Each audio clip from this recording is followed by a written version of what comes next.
Bismillahirrahmanirrahim. Assalamualaikum warahmatullahi wabarakatuh. Selamat pagi dan salam sejahtera untuk kita semua.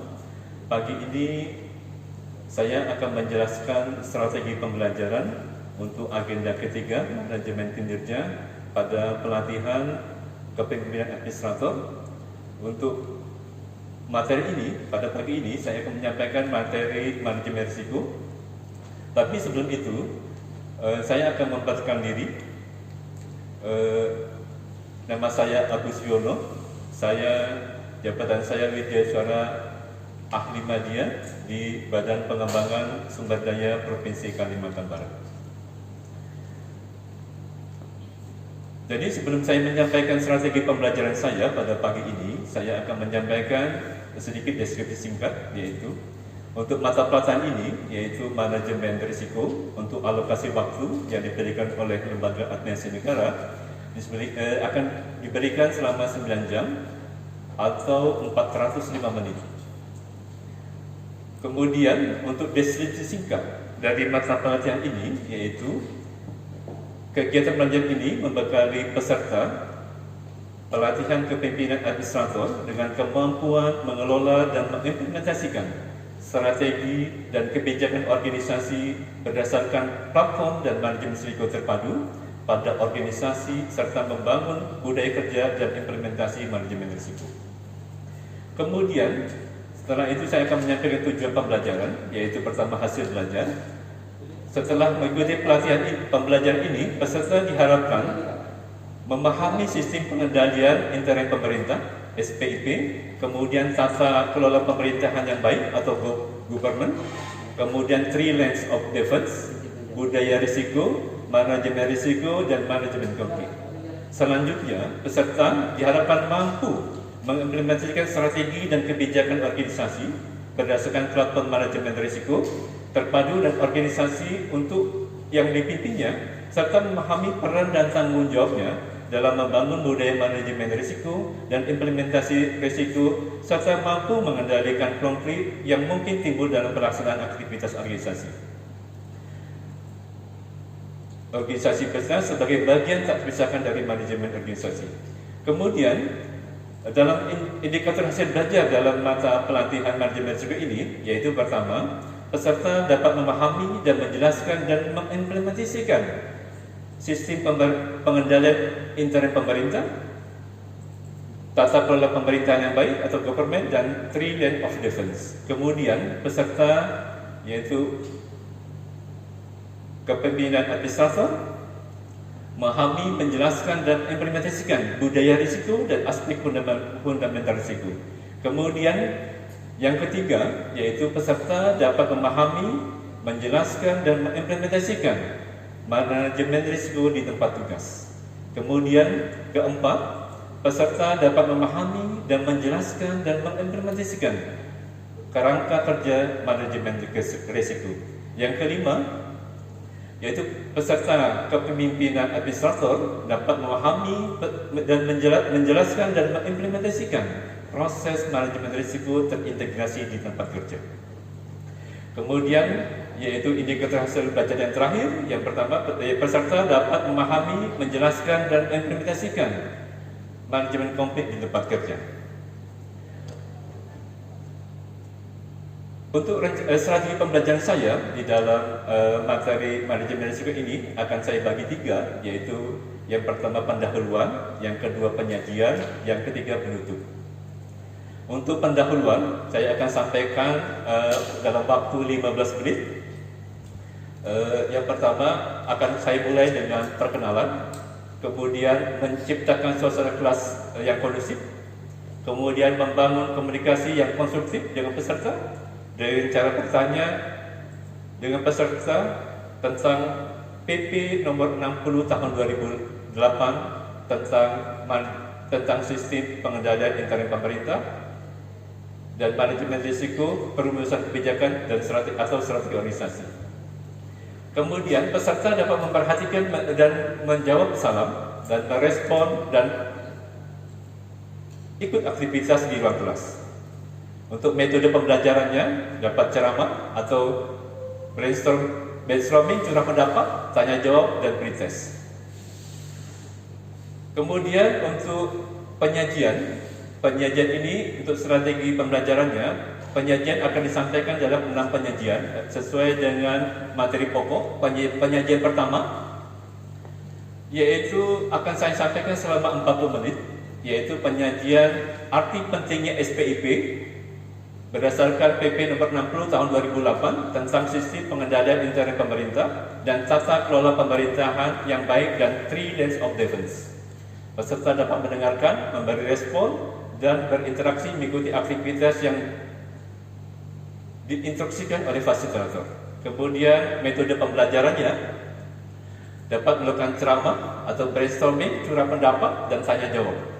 Kemudian untuk alat bantu, kita akan menggunakan modul yang ada yang diberikan oleh Lembaga Administrasi Negara, kemudian LCD projector, laptop, wireless, whiteboard, dan bahan tayang yang ada.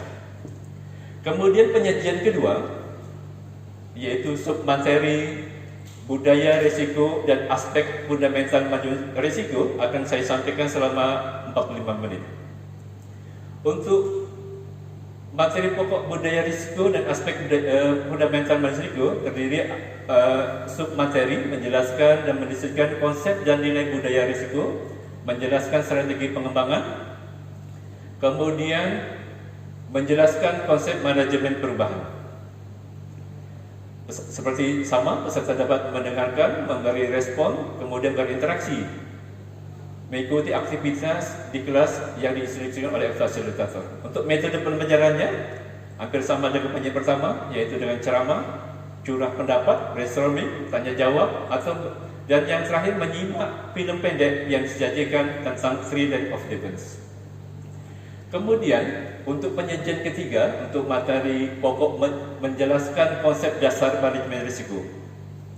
Dalam materi pokok ini akan dijelaskan mengenai sub pokoknya, yaitu pengertian risiko, hierarki risiko, kategori risiko, prinsip-prinsip manajemen risiko. Ini akan saya sampaikan dalam waktu 60 menit dengan metode pembelajaran ceramah, brainstorming, curah pendapat, tanya jawab, dan pembacaan kasus. Jadi peserta pelatihan ini akan saya beri kasus yang telah saya siapkan.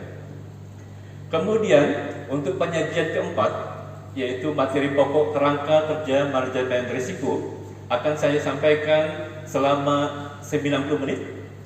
Di situ ada sub materi pokok, yaitu rancangan kerangka kerja untuk pengelolaan risiko, kemudian mengimplementasikan manajemen risiko, pemantauan dan tinjauan suatu kerangka kerja, perbaikan berkelanjutan terhadap suatu kerangka kerja. Peserta dapat mendengar, memberikan respon, berinteraksi, mengikuti aktivitas yang diinstruksikan oleh fasilitator. Sama dengan yang di atas, untuk metode pelajaran ini dengan ceramah, curah pendapat, tanya jawab, dan pembacaan kasus. Kemudian untuk materi pokok kelima, penyajian kelima, yaitu proses manajemen risiko terintegrasi dan perspektif strategik. Ini akan saya sampaikan selama 80 menit. Untuk materi pokok 5 ini ada beberapa sub materi pokok, yaitu komunikasi dan konsultasi, penetapan konteks risiko, penilaian risiko, dan pemantauan risiko. Ini peserta dapat mendengarkan atau memberi respon dan berinteraksi aktivitasnya selama di kelas dengan yang dan diinstruksikan oleh fasilitator. Kemudian metode pembelajaran sama dengan yang di atas, dengan ceramah, brainstorming, tanya jawab, dan pemecahan kasus. Tentunya pemecahan kasus ini adalah kasus yang terjadi di tempat tugas para peserta kepemimpinan administrator. Kemudian penyajian yang terakhir, yaitu penyajian ke-6, yaitu materi pokoknya, yaitu pertama pengertian konflik, sumber konflik, jenis-jenis konflik, pemicu konflik, dan dampak konflik. Kemudian manajemen konflik, yang ketiga manajemen risiko terhadap konflik. Ini akan saya sampaikan yaitu selama 60 menit. Untuk materi pokok yang manajemen konflik, ada sub materi pokoknya, yaitu orientasi solusi penyelesaian konflik, pemetaan masalah berpotensi konflik, skala prioritas konflik, penyelesaian konflik, dan gaya penyelesaian konflik. Kemudian strategi penyelesaian konflik, instruksi penanganan konflik, langkah strategi penyelesaian konflik di tempat tugas. Jadi bagaimana para peserta kepemimpinan administrator ini dapat menyelesaikan masalah-masalah konflik di tempat tugas. Ini metode pembelajaran ini akan saya sampaikan dengan model ceramah seperti ini, kemudian brainstorming, curah pendapat, kemudian kita melakukan pemecahan kasus yang terjadi di tempat tugas. Jadi apabila peserta kepemimpinan administrator ini mempunyai masalah-masalah konflik di tempat tugas, kita melakukan analisa dan pemecahannya. Untuk peserta dapat mendengarkan, memberi respon, berinteraksi, mengikuti aktivitas yang diinstruksikan oleh para fasilitator dan memecahkan kasus-kasus yang diberikan. Kemudian untuk medianya yaitu dapat bahan bacaan, media proyektor, laptop, wireless, spidol, dan bahan tayang. Untuk strategi yang terakhir untuk itu saya lakukan penutup. Penutup ini akan saya sampaikan selama 15 menit, yaitu pertama peserta kepemimpinan administrator membuat rangkuman bersama, kemudian melaksanakan evaluasi pembelajaran secara umum. Ini akan dilaksanakan dengan menggunakan pretest. Kemudian menutup acara dengan terima kasih kepada peserta. Jadi peserta dapat membuat rangkuman, nanti peserta membuat kayak sumari untuk pelatihan ini. Kemudian nanti juga membuat latihan dan membahas salam. Jadi itu saja strategi pembelajaran saya yang akan saya sampaikan pada pelatihan kepemimpinan administrator. Lebih kurangnya mohon dimaafkan. Wabillahi taufiq wal hidayah. Wassalamualaikum warahmatullahi wabarakatuh.